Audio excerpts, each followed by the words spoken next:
যাচাই বাছাই কার্যক্রম এবং বাড়ি বাড়ি গিয়ে হালনাগাদকরণ প্রক্রিয়ায় বেসিক্যালি দুটো জিনিস আছে।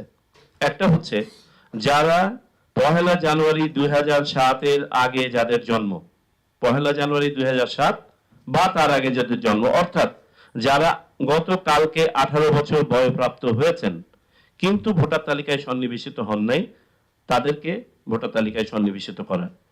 এবং এই সংখ্যাটাকে আমাদের এই ভোটার তালিকায় সন্নিবেশ করতে কোনো আইনি জটিলতা নাই।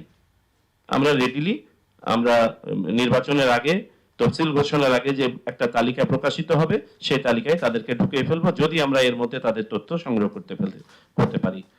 দ্বিতীয় যে ক্যাটাগরি অফ ভোটার হবে যারা হচ্ছে এই বছরে যারা ভোটার হবেন, অর্থাৎ 2025 সালের 2রা জানুয়ারি থেকে 2026 সালের 1 জানুয়ারি পর্যন্ত যারা 18 বছর বয়প্রাপ্ত হবেন তাদের ব্যাপারে বর্তমান আইন অনুযায়ী ভোটার নিবন্ধন আইন এর ধারা 3 বর্গীয় জ অনুযায়ী যোগ্যতার তারিখ হচ্ছে 1 জানুয়ারি প্রতি বছর।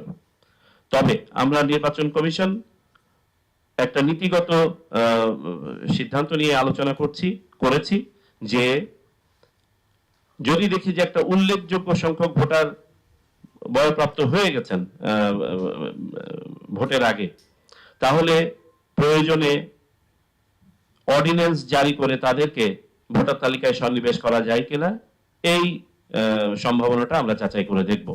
তবে এটা এখনো পর্যন্ত নিশ্চিত নয়। তবে এটি নিশ্চিত যে যারা 18 বছর বয়প্রাপ্ত হয়ে গেছেন গতকালকে এবং যাদেরকে আমরা এই বাড়ি বাড়ি গিয়ে সন্নিবেশ করতে পারবো, তারা অতি আবশ্যকভাবে ভোটার তালিকায় সন্নিবেশিত হবেন। 17 বছরের একটা বিষয় আপনারা সামনে এনেছেন। জি, আমাদের মাননীয় প্রধান উপদেষ্টা মহোদয় তার ব্যক্তিগত একটি মত দিয়েছেন, আমরা শুনেছি সেটা। এটা নিয়ে আলাপ আলোচনা চলছে। এটা নিয়ে আমার মনে হয় আমাদের প্রধান নির্বাচন কমিশনার মহোদয় গত 2-3 দিন আগে কোন এক ইয়েতে সাংবাদিকদেরকে অলরেডি তুলে ধরেছেন। যদি এটা নিয়ে ভবিষ্যতে কোনো রাজনৈতিক মতৈক্য হয় এবং এই ধরনের কোনো সিদ্ধান্ত হয়, সংবিধানে কোনো পরিবর্তন আসে, আমরা সেই অনুযায়ী ব্যবস্থা নিব।